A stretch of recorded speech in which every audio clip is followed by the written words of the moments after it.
Times Himachal में आज आपको बता रहे हैं शक्तिशाली और दयालु देवता कुरगण महाराज जी के बारे में।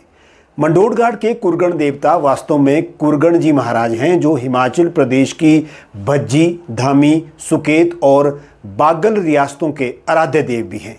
वे एक राजा के बेटे थे जिन्होंने तपस्या के बाद देवत्व प्राप्त किया और कुरगण जी महाराज के नाम से विख्यात हो गए। उनकी कहानी और उनके चमत्कारों का वर्णन है कि वे भक्तों की इच्छाएं तुरंत पूरी करते हैं और मन्नतें पूरी होने पर उनको चादर भी चढ़ाई जाती है। एक पौराणिक कथा के अनुसार सिरमौर रियासत पर नर्तकी के श्राप से संकट आने पर राजा के पुत्र ने चूड़धार के रास्ते जाखू मंदिर में तपस्या की। तपस्या करने के बाद वो भज्जी रियासत पहुंचे, जहां उन्होंने देवत्व प्राप्त हुआ और वे कुरगण जी महाराज कहलाए।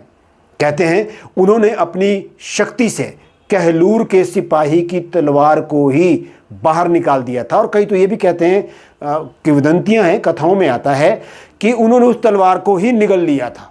इससे प्रसन्न होकर कहलूर के राजा ने उनकी पूजा शुरू की और जिन रास्तों से वो वापस गए उन स्थानों पर घाट बनाए गए, जैसे कि दाड़ला घाट, कराड़ा घाट, दानो घाट, शाला घाट, मंडोर घाट आदि आदि। ऐसा माना जाता है कि मंडोर घाट उनका एक निवास स्थान है जहां वे अक्सर रुकते थे और जहां आज भी उनकी पूजा होती है, उनकी परंपराएं मनाई जाती हैं। उनके मंदिर के साथ ही माता मनसा का मंदिर है, जो उनकी बहन मानी जाती है।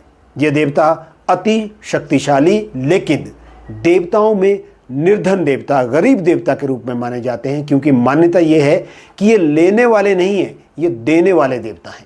सरकार द्वारा इनको स्वतंत्रता दिवस और गणतंत्र दिवस पर दिल्ली और राजधानी शिमला में भी कई बार आमंत्रित किया जा चुका है। लोग आज भी सारे जो भी वो कार्य शुरू करते हैं उसकी आधारशिला इनको ही समर्पित करते हुए आगे बढ़ते हैं। इनके असंख्य मंदिर हैं जो स्थान स्थान पर स्थापित किए गए हैं।